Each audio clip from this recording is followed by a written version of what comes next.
बिस्मिल्लाहिर्रहमानिर्रहीम। अस्सलाम वालेकुम नाज़रीन, मैं हूं जमशेद अंसारी। नाज़रीन, आज की वीडियो का टाइटल यकीनन आप लोगों ने देख लिया होगा कि हामिद मीर पाकिस्तान की बासर और ताकतवर तरीन शख्सियत।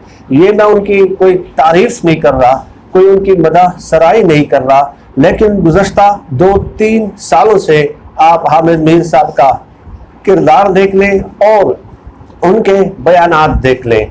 अपने बयानात में उन्होंने पाकिस्तान के किसी भी रियासती इदारों के साथ रियायत नहीं की और किसी भी रियासती इदारे को नहीं बख्शा, बल्कि जो जितना बड़ा रियासती इदारा है उस पर उस कदर ही तनकीद और तनकीज़ के नश्तर बरसाए हैं, बराह रास्त उन पर अटैक किया है और पूरी दुनिया में उन रियासती इदारों के खिलाफ एक बयानिया डेवलप किया है। लेकिन उसके बावजूद भी जो रियासती इदारों का रिस्पांस है, जो रद्द अमल है, जो जवाब है, वो बिल्कुल पैसे से भी, बल्कि अगर मैं ये कहूँ कि वो बिल्कुल नेगेटिव है तो मैं बिल्कुल हक बजानिब होगा, क्योंकि कोई उनके खिलाफ एक्शन है होता हुआ आपको नजर नहीं आ रहा।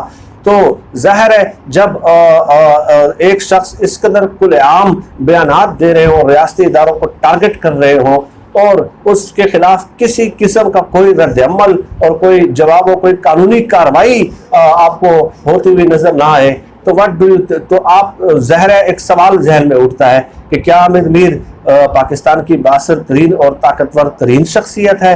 चुनाचे उस हामिद मीर साहब के हवाले से मैं तकरीबन जो है 20-25 वीडियोस कर चुका हूँ और वो आप जाके मेरे यूट्यूब चैनल पे देख भी सकते हैं। अगर किसी को वो जो उनके बयानात हैं, वीडियो एविडेंसेस, जो उनके आर्टिकल्स हैं, तो एक वीडियो में तो उनका दोबारा मैं रिपीट या अदा नहीं कर सकता, लेकिन चंद ग्लिम्स में आप लोगों के सामने पेश करता हूँ कि मामा कदीर बलोच के मैंने आप लोगों को बताया कि वो कैसे बराह रास्त जो है वो दूसरे पड़ोसी मुल्कों से मदद और इस्तिआनत तलब करते हैं और कहते हैं कि आप हमें असलहा दें, हम पाकिस्तान से आज़ादी चाहते हैं, पाकिस्तान आज़ाद नहीं है, पाकिस्तान हमारा मुल्क नहीं है, हमारा मुल्क बलूचिस्तान अलग, बलूचिस्तान हमारा एक मुल्क होगा, हमारी रियासत होगी। और उसी को हामिद मीर साहब उसके हक में कालम लिखते हैं कि मामा हम शर्मिंदा है, और उनको कैपिटल टॉक प्रोग्राम में बिठा के भी वो ये कहते हैं कि क्या ये 70-72 साल का बूढ़ा जो है वो गद्दार हो सकता है।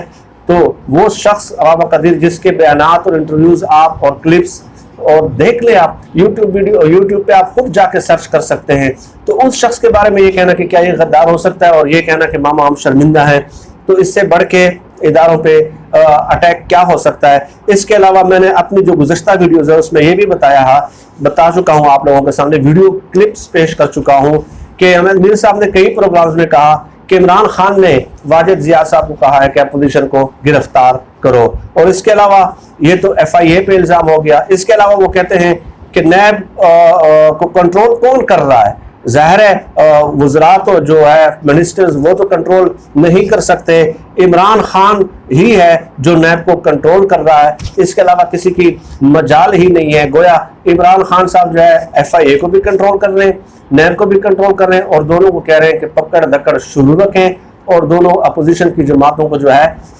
वो आप जेल के अंदर डालें। यानी 2 रियासती इदारों पे ये इल्ज़ाम हो गए, नैब FIA पे, और एक वज़ीर आज़म पे इल्ज़ाम हो गया, ये 3 हो गए। इसके अलावा उन्होंने कहा था कि बिलावल भुट्टो गिरफ्तार होंगे क्योंकि आजकल उनके पर निकल आए और फौज के खिलाफ वो बात कर रहे हैं। गोया ये एक आर्मी पे जो ना एक इल्ज़ाम हो गया। क्यों? क्योंकि बिलावल भुट्टो तो मासूम है, बेगुनाह है, उसने तो कोई करप्शन की ही नहीं है भाई।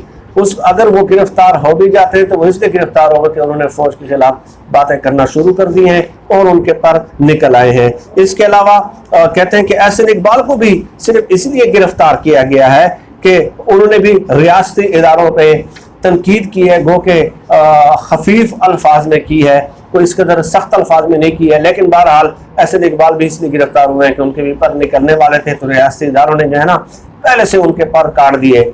यहाँ पे भी उन्होंने एक दफ़ा फिर फौज पे इल्ज़ाम लगा दिया और ये भी साफ साबित करने की कोशिश की कि इन लोगों ने करप्शन कोई नहीं की है, ठीक है, ये सिर्फ इंतकामी जो है ना इंतकाम का निशाना बन रहे हैं, ये एहतसाब नहीं है। तो ये भी उन्होंने साफ साफ कह दिया, ये बराह रास्त नेशनल टीवी में बैठ के उन्होंने इल्जामात लगाए हैं। और इसके अलावा नाजरीन उनकी एक तवील फहरिस्त है कि एक प्रोग्राम में कहा था, इस पर भी मैंने वीडियो की थी और सबूत पेश किए थे कि जस्टिस काजी फायज ईसा के जो फैमिली है, अहले खाना है, उनकी जासूसी की जा रही है हुकूमत की तरफ से, और ये जासूसी पाकिस्तान की तारीख में पहली बार की जा रही है, पहली बार पाकिस्तानी तारीख में। ये उन्होंने अपने प्रोग्राम में बैठ के कहा था। तो उसमें मैंने एक वीडियो की थी कि भाईजान उनकी फैमिली बाहर है, ठीक है, और बाहर जो है वो उस मुल्क का कानून का मसला होगा अगर कोई जासूसी निगरानी वगैरह हो भी रही है।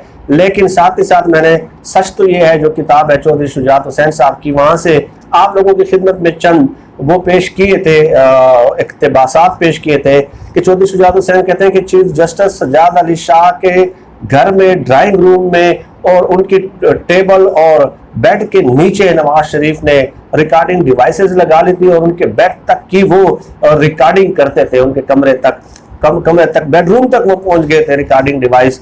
तो जस्टिस सज्जाद अली शाह को जब ये मालूम हुआ तो उन्होंने ठान ली कि वो प्रेस कॉन्फ्रेंस करेंगे और ये तमाम सबूत जो है ना प्रेस कॉन्फ्रेंस में दिखाएंगे। लेकिन खैर बहरहाल दरमियान में लोग आ गए और उन्होंने जो है ना मामला जो है वो रफा दफा करा दिया।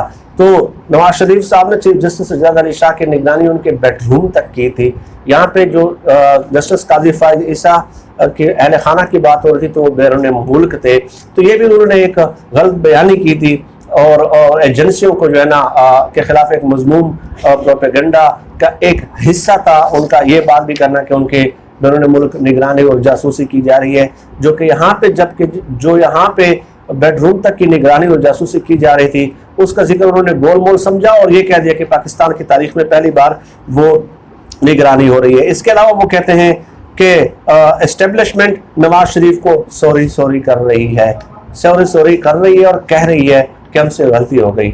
और इसके अलावा एस्टेब्लिशमेंट में इसहाक डार का भी पैगाम भिजवाया कि सॉरी, आप हमें माफ़ कर दें, हमसे गलती हो गई, भूल हो गई, आप आ जाएं। तो इसहाक डार ने कहा कि नहीं भाई, जो है ना इन लोगों ने तबाही पेल दी है, 10 साल में भी ये तबाही मैं जो है ना दुरुस्त समत में नहीं ला सकता, इसलिए मेरी तरफ से माजरत। तो खैर ये मोहम्मद मालिक साहब के प्रोग्राम में, ये भी मैं अपनी वीडियोज़ में बता चुका हूँ, वीडियोज़ में कर चुका हूँ, वीडियो क्लिप्स पेश कर चुका हूँ उनके बाकायदा। तो एक तवील फहरिस्त है। इसके अलावा मैंने आप लोगों के अपनी वीडियोज़ में ये पेश किया था कि करा सच प्रोग्राम है 19 दिसंबर 2013, डेट भी बता रहा हूँ। उसमें परवेज़ मुशर्रफ साहब का इंटरव्यू किया मुबशर लुकमान ने 40.10 से 41.25 तक, ये आप सुन लें। उसमें परवेज़ मुशर्रफ कह रहे हैं कि लाल मस्जिद का जब ऑपरेशन हो रहा था तो उस वक्त आमिर भी मुझे कहते थे कि ये जो है ना एंटी स्टेट एलिमेंट्स हैं, आप जाएं, आगे बढ़ें, उनके खिलाफ ऑपरेशन क्यों नहीं करते, आप लोगों ने उनको खुली छूट दी हुई है। तो मैंने उनसे कहा कि भाई अगर हम कर लेंगे तो आप ही कैमरे उठा के सबसे पहले वहाँ पे पहुँच जाएंगे। इसने कहा नहीं, सवाल ही पैदा नहीं होता। जब हमने ऑपरेशन किया परवेज़ मुशर्रफ कहते हैं तो उस वक्त सबसे पहले जो पहुंचे थे वो हामिद मीर साहब, जियो टीवी और जियो टीवी की तरफ से हामिद मीर साहब पहले पहुंचे थे। और उसके बाद उन्होंने इल्ज़ाम लगाना शुरू कर दिया नाजरीन, क्या नाम है उसका, हामिद मीर साहब ने, कि परवेज़ मुशर्रफ डबल गेम कर रहे थे। वो तो लाल मस्जिद तैयार थे, आप मुज़ाकरात करने के लिए तैयार थे, लेकिन परवेज़ मुशर्रफ ने डबल गेम की है। और ये क्लिप है। इट डजंट मीन कि परवेज़ मुशर्रफ ने ऑपरेशन जो है वो हामिद मीर के कहने पे किया, ऐसा हो ही नहीं सकता। एक आर्मी चीफ हो और इतनी बड़ी फौज का सरबराह हो तो वो एक हामिद मीर के, लेकिन मैं एक प्रोपेगेंडे की बात कर रहा हूँ और एक जहनियत की बात कर रहा हूँ कि जब नहीं करते तो आप कहते हैं कि जाके करें, जब कर लिया तो आप कहते हैं कि आप डबल गेम कर रहे थे, वो जो तैयार थे। ये इस किस्म फसादी जहन है। लेकिन ये तमाम तर बातें करने के बावजूद अब आप देख लें कि उसमें उन्होंने ISI पे भी इल्ज़ाम लगाया, जो मैंने आप लोगों के सामने मिसालें पेश की। उन्होंने जो है ना फौज पे भी इल्ज़ाम लगाए, उन्होंने FIA पे भी इल्ज़ाम लगाए, उन्होंने NAP पे भी इल्ज़ाम लगाए, उन्होंने सुप्रीम कोर्ट पे भी इल्ज़ाम लगाए। अभी वॉइस ऑफ अमेरिका को भी उन्होंने इंटरव्यू दिया, बराह रास्त जो वॉइस ऑफ अमेरिका गैर मुल्की एजेंसी, उसमें ISI को उन्होंने जो है निशाना बना दिया। तो कौन सा मनसब है जो इनके शर से महफूज रहा हो, लेकिन आप लोगों को क्या उनके खिलाफ कोई कार्रवाई, कोई मुकदमा, किसी किस्म का एक्शन नजर आता है रियासत की तरफ से या रियासती इदारों की तरफ से? तो डेफिनेटली जो मैंने टाइटल दिया वो इसीलिए दिया है कि क्या आमिर मीर पाकिस्तान का सबसे, इसका मतलब तो फिर यही हुआ कि वो सबसे बासर तरीन शख्स और मजबूत तरीन और ताकतवर तरीन शख्स है। तो उससे तो ये नतीजा फिर अखज़ होता है। और क्या नतीजा अखज़ हो सकता है? क्योंकि अगर कोई आम शख्स ये इस किस्म की बात कर ले तो आप तसव्वुर भी नहीं कर सकते कि उनके साथ क्या कुछ हो सकता है और क्या कुछ नहीं हो सकता। और नाज़रीन, हमेशा से मेरा एक मौक़िफ़ है कि ये जो माफियाज बनते हैं ना, माफियाज कैसे बनते हैं कि जैसे देखें नवाज शरीफ साहब को सजा हुई थी तो वो नवाज शरीफ साहब बावजूद इसके कि कन्विक्टेड थे वो 8 हफ्ते की जमानत पे गए और उसके बाद आज तक कोई पता नहीं है कि वापस आ रहे या नहीं आ रहे, कोई एक्शन नहीं है, कोई खबर नहीं है, कोई फॉलो अप नहीं है।